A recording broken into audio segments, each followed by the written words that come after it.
Praise the Lord. आइए प्रार्थना करेंगे। मेरे साथ पढ़ें दूसरा कुरिन्थियों 8 अध्याय और उसका 9 वचन।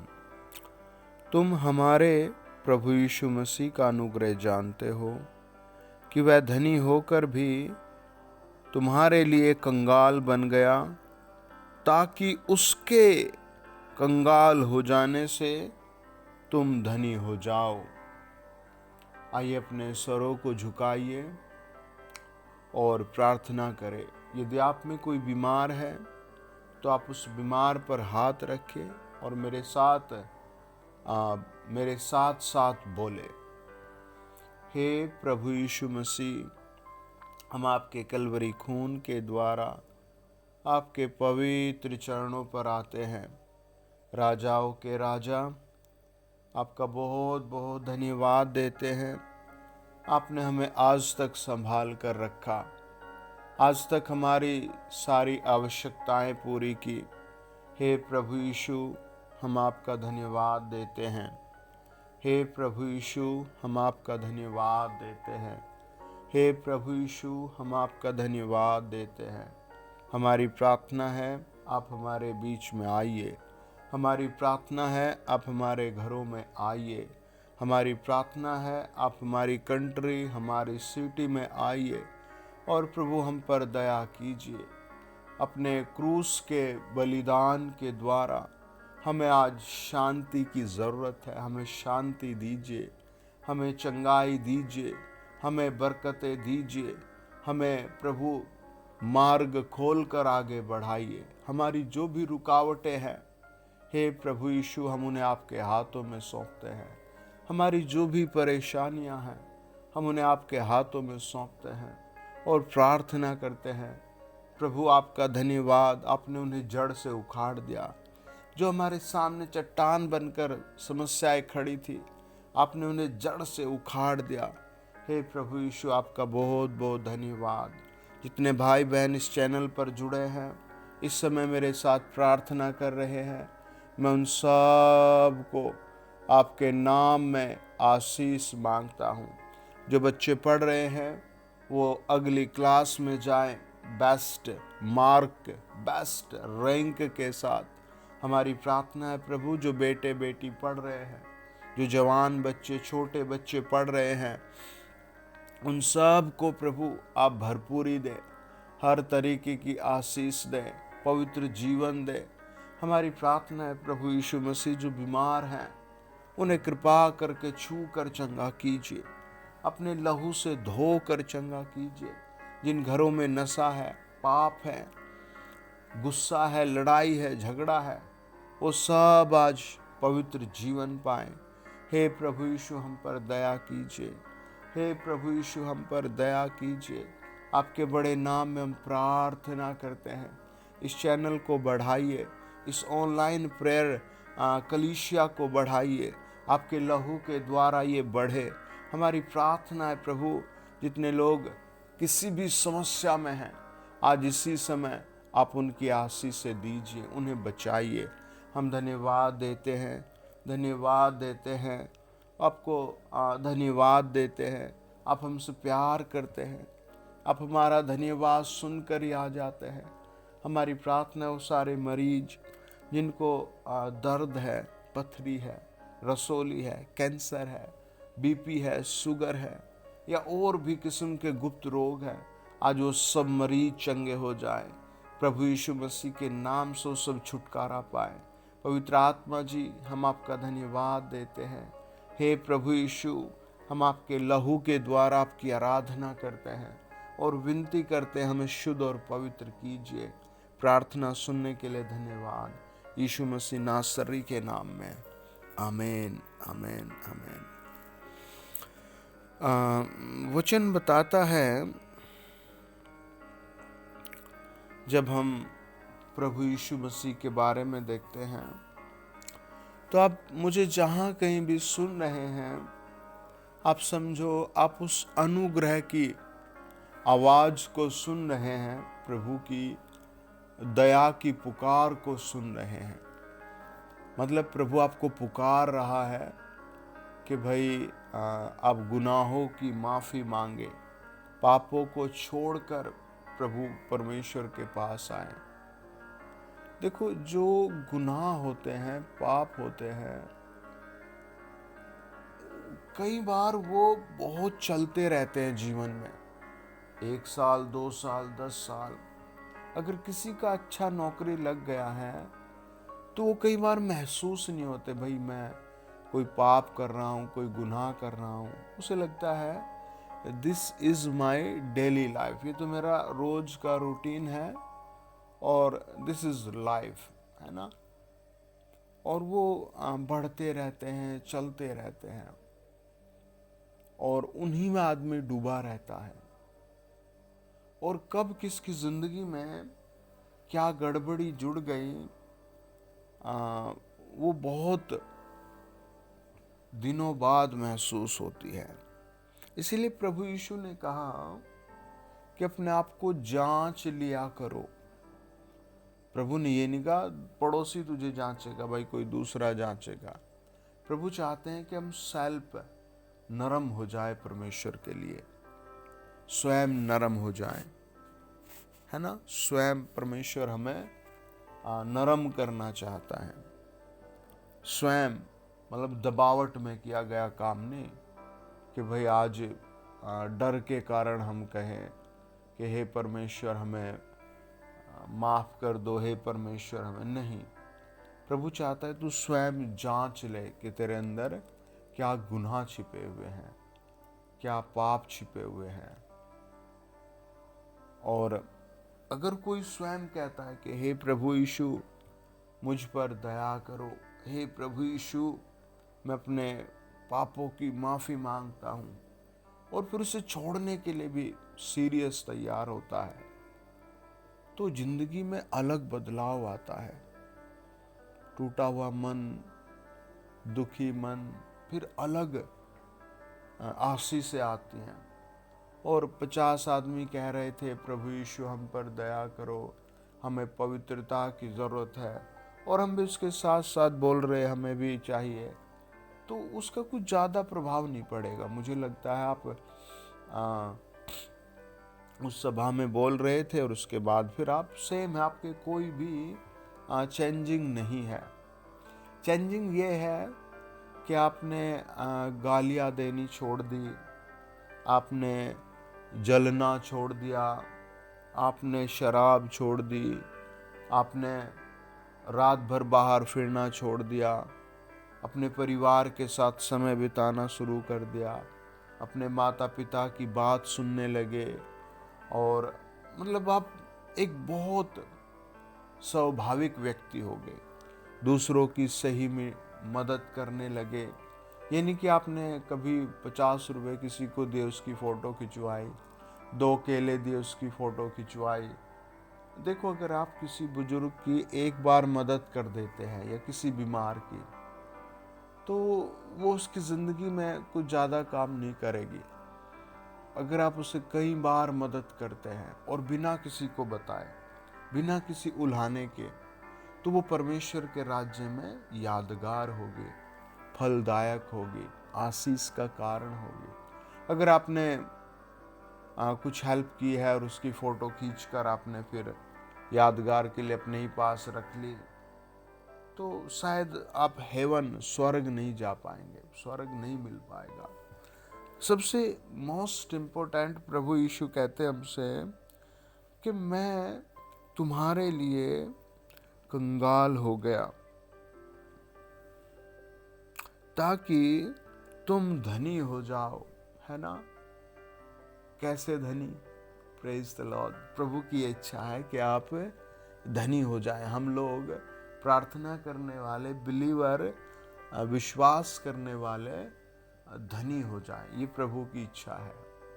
देखो, कई बार हमें अपनी बहुत चिंताएं बड़ी बड़ी लगती है, और एक पिता बेचारा प्रभु को नहीं मानता था, वो उसको कैंसर हुआ और वो मर गया और उसके बच्चे बर्बाद हो गए। तो उनसे बड़ी समस्या किसी की नहीं है। फिर एक और परिवार था, वो बेचारा प्रार्थनाओं में था उनको भी ऐसे हुआ, वो मर गए। लेकिन वो परिवार संभल गया। उसकी पत्नी ने कहा जैसे प्रभु की इच्छा थी ऐसा हुआ। उसके दोनों बेटे और बेटी ने कहा नहीं, प्रभु यीशु हमारे साथ है। और आज वो सही मोड़ पर है, सही डायरेक्शन में है ना। तो हमें बिलीव रखना है, प्रभु पर विश्वास रखना है और स्वर्ग के लिए परिश्रम करना है, स्वर्ग के लिए परिश्रम करना है, जीवित परमेश्वर के लिए परिश्रम करना है। देखो क्या बोलते हैं उसको, प्रेरितों के काम 28 अध्याय और उसका 1 से लेकर हम 8 वचन पढ़ेंगे। जब हम बच निकले तो पता चला कि यह द्वीप माल्टा कहलाता है। वहाँ के निवासियों ने हम पर अनोखी कृपा की, क्योंकि मेंह बरसने के कारण ठंड थी। इसीलिए उन्होंने आग सुलगाकर हम सब को ठहराया। जब पौलुस ने लकड़ियों का गट्ठा बटोर कर आग पर रखा तो एक सांप आकर आँच पाकर निकला और उसके हाथ से लिपट गया। जब उन निवासियों ने सांप को उसके हाथ से लटके हुए देखा तो आपस में कहा, सचमुच यह मनुष्य हत्यारा है। यद्यपि समुद्र से बच गया तो भी न्याय ने जीवित रहने न दिया। उसने सांप को आग में झटक दिया और उसे कुछ हानि न पहुंची, परंतु वे बाट जोते थे कि वह सूझ जाएगा और एकाएक गिर के मर जाएगा। परंतु जब वे बहुत देर तक देखते रहे और देखा कि उसका कुछ भी नहीं बिगड़ा, तो अपना विचार बदल कर कहा, यह तो कोई देवता है। उस जगह के आसपास उस टापू के प्रधान पुबलियुस की भूमि थी। उसने हमें अपने घर ले जाकर 3 दिन तक मित्र भाव से पहनवाई की। पुबलियुस का पिता जवर और आह लहू से रोगी पड़ा था, अतः पौलुस ने उसके पास घर में जाकर प्रार्थना की और उस पर हाथ रखकर उसे चंगा किया। जब ऐसा हुआ तो उस द्वीप के बाकी बीमार आए और चंगे किए गए। उन्होंने हमारा बहुत आदर किया और जब हम चलने लगे तो जो कुछ हमारे लिए आवश्यक था जहाज पर रख दिया। सब कहें आमीन। ये घटना हमें बताती है प्रेरितों के काम 27 अध्याय में कि पौलुस को एक जगह से दूसरी ओर ले जाया जा रहा था और रास्ते में पूरा जहाज तबाह हो गया। तूफान, बारिश, आंधी ऐसी समस्याएं आई और धीरे धीरे पूरा जहाज में जितने व्यक्ति थे सब तबाह हो गए। ऐसे बहुत झटके आएंगे इस साल में भी। आपको दुआ में जुड़े रहना है। आमीन। आपको चैनल को सब्सक्राइब करना है, दूसरे भाई बहनों को भेजना है। ऐसे बहुत झटके आएंगे, तूफान, बाढ़, बुखार, बीमारियां, बहुत झटके आएंगे। आपको हर वीडियो को सुनना है, प्रार्थना में बने रहना है, दान भेजते रहना है, दशवांश भेजते रहना है, आपको डटे रहना है। आप बहुत बड़ी बड़ी ऐसी चीज़ें पार करेंगे और आप विजय रहेंगे पूरा साल। आमीन। तो वो सब ऐसे झटके झेल करके जब पौलुस लगातार जहाज में प्रार्थना कर रहा था, तब प्रभु ने इस माल्टा द्वीप के द्वार खोले और वो वहाँ पहुँचे। लोगों ने खुशी मनाई, उनका हृदय प्रभु की ओर से कायल था, उन्होंने वेलकम किया। लेकिन उनके विचार बदल गए। उन्होंने कहा, ये हत्यारा है भाई, वहाँ मरना था, यहाँ मरा नहीं, बच गया, यहाँ मरा, सांप ने काटा तब मरा। लेकिन पौलुस ने उसे फेंक दिया और उनके विचार बदल गए। वो कहने लगे, दिस इज गॉड, ये तो कोई एक देवता है। वाह, वंडरफुल, हमारे बीच में कोई ऐसा व्यक्ति आया है। 2 बातें हैं। पौलुस प्रभु का एक बहुत अच्छा सेवक है, बहुत पवित्र संत है। और हर जगह प्रार्थना करता है। आप भी प्रभु के बहुत अच्छे संत हैं, मैं आज घोषणा करता हूँ। आप भी प्रभु के बहुत अच्छे बेटे बेटी, आप भी रोज प्रार्थना करें। ऐसे काम प्रभु आज से आपके द्वारा करेगा लोगों में। आमीन। तो वो बहुत विचार बदलकर उसका फिर आदर करने लगे, है ना। तो हमें ऐसा नहीं होना कि हम आज हमारे मुंह में श्राप है, बद्दुआएं हैं, गालियां हैं, मारपीट है, लांछन है, लोगों के काम रोकने वाले हम नहीं। हमें बनना है हेल्पर प्रभु के ओर से, है प्रभु के दास बनना है, प्रभु के चेले बनना है और उस पवित्र मुकुट के लिए परिश्रम करना है जो प्रभु हमें स्वर्ग में देगा। अब इस पृथ्वी पर आपकी क्या नीड है? हो सकता है आपको एक नौकरी की बहुत ज़रूरत है, आज आपको प्रभु जरूर देगा, इस साल देगा। हो सकता है आपको बिजनेस की ज़रूरत है, आपके लिए मैं प्रार्थना कर रहा हूँ। आपकी हर ज़रूरत प्रभु पूरी करेगा। कैसे? वचन बताता है, उस जगह के आसपास उस टापू के प्रधान पुबलियुस की भूमि थी। उसने हमें अपने घर ले जाकर 3 दिन तक मित्र भाव से मेहमान नवाजी की, है ना। इसका कोई ऐसा वो मतलब नहीं था कि भाई मेरे घर आओ, मेरे फादर बीमार पड़े हैं, और इसका तो दिल था कि भाई आप आओ और मेरे घर में भी रुको, आप इतने अच्छे आदमी हो और मेहमान हो, हमारे टापू पर आए हो। तो पौलुस ने क्या किया, देखा यार आपके पिताजी बीमार पड़े। उसने कहा हाँ। उसने कहा चलो मैं प्रार्थना कर रहा हूँ भाई आपके फादर के लिए। उन्होंने कहा यस प्लीज़ कर दीजिए। और जब उसने प्रार्थना किया तो उसका जो बीमारी थी, देखो कैसी बीमारी थी।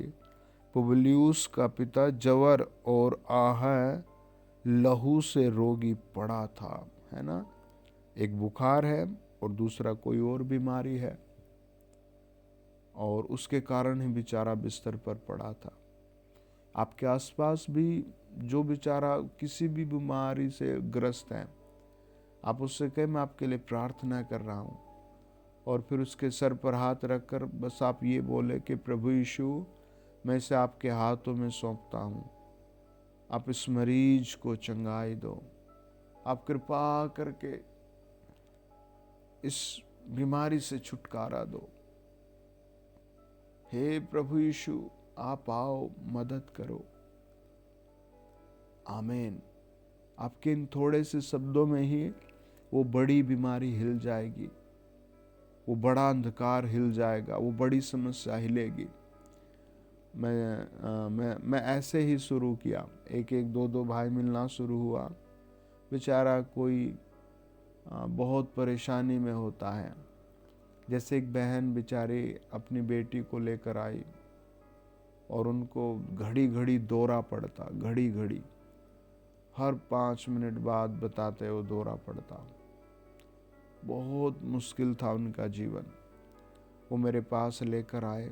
उन्होंने कहा भाई हम घाट घाट का पानी पी कर आए हैं, हम चारों दिशाओं में घूम कर आए हैं, हमारी रोटी पर नमक नहीं है, हम कोई काम नहीं कर सकते, हम ना जी सकते ना मर सकते, प्लीज़ हमारी कोई मदद करो। उन्होंने मुझे देखा, उन्हें कोई यकीन ही ना हो कि ये परमेश्वर का दास है। मेरे आसपास रखी वस्तुओं को देखकर उन्हें लगा ये तो बहुत साधारण व्यक्ति है और ऐसी कोई खास चीज़ भी नहीं इसके पास जो हमारे लिए कोई फ़ायदेमंद होगी। और उन्होंने मेरा रूम देखा जहाँ मैं रहता हूँ, वो बहुत साधारण सी जगह, वो सब देखा और उन्हें लगा यार हम शायद गलत जगह आ गए। और फिर मैं जब उसे देखता रहा तो अटैक हो गया उस बच्चे को। तो फिर उन्होंने कहा कि भाई शायद हम गलत जगह आ गए। मैंने कहा नहीं, जिसने आपको बताया सही बताया, आज आपकी बेटी की चंगाई का दिन है। तो उनके चेहरे पर थोड़ी मुस्कुराहट आई और मैंने कहा प्रभु को ग्रहण करो, प्रभु ने चाहा तो आज ही आपका संकट कटेगा।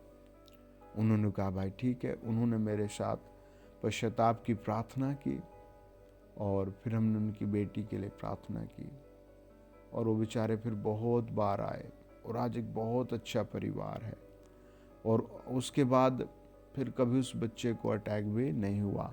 अब वो पढ़ाई कर रही है, खुशी के साथ स्कूल जाती है, खुश खुश होकर अपने सारे काम करती है। तो पुबलियुस का भी पिता ऐसे ही चंगा कर दिया, आशीषित कर दिया। आप भी प्रभु को सेवा में दान भेजना, प्रभु का गीत सुनना एक अपना तरीका बनाए। भाई मुझे, है ना, इसने कोई लालच नहीं था कि भाई मैं इनको अपने घर ले जा रहा हूँ, मेरी ये प्रॉब्लम है कब सोल्व होगी। कई बार कहते हैं ना भाई गुस्से में, अरे तू ये कर रहा है, ये तो हुआ नहीं। इनका ऐसा कोई मतलब नहीं था। इन्होंने अपने घर में उन्हें बुलाया, खाना दिया, पैर धोए, बिस्तर दिया, कपड़े दिए और आनंदित थे। और लेकिन परमेश्वर के अनुग्रह ने उसके पिता को चंगा किया। फिर उसके साथ साथ जो वहाँ और लोग थे, लिखा है जब ऐसा हुआ तो उस द्वीप के बाकी बीमार आए और चंगे किए गए। आमीन। है ना। तो आपके माफ़ी मांगने से, आपके प्रार्थना करने से आपका परिवार बचाया जाएगा। ये बहुत अनॉइंटिंग भरा चैनल है, बहुत आशीष से भरा चैनल है। ये समय जब आप मुझे सुन रहे हैं, बहुत ब्लेसिंगों से परिपूर्ण समय है। आज प्रभु आपको आवाज़ देकर कह रहा है कि मेरे बच्चे, मेरी बेटी, मैं तुझे प्यार करता हूँ, मैं तुझे आशीष दूंगा, मत डर। मैं तेरा भला करूंगा, मत डर। मैं तुझे शांति दूंगा, मत डर। जो भी बेचैनी तेरे चारों तरफ छाई है वो सब आज खत्म हो जाएगी, मत डर। वचन बताता है, जब हम लूका रचित सुसमाचार उसका 14 अध्याय 1 से लेकर 5 वचन पढ़ते हैं। फिर वह यानी प्रभु यीशु सबत के दिन फरीसियों के सरदारों में से किसी के घर रोटी खाने गया और वे उसकी घात में थे। वहाँ एक मनुष्य उसके सामने था जिसे जलंधर का रोग था। इस पर यीशु ने व्यवस्थापकों और फरीसियों से कहा, क्या सबत के दिन अच्छा करना उचित है या नहीं? परंतु वे चुप रहे। तब उसने उसे छूकर चंगा किया और जाने दिया और उनसे कहा, तुम में से ऐसा कौन है जिसका गधा या बैल कुएं में गिर जाए और वह शबत के दिन उसे तुरंत बाहर न निकाले? यहाँ प्रभु यीशु को हम देखते हैं और ये समय है कि प्रभु यीशु अब क्रूस पर जाए। और वैसे भी लोग बहुत चिढ़े हुए थे, होता है कई बार।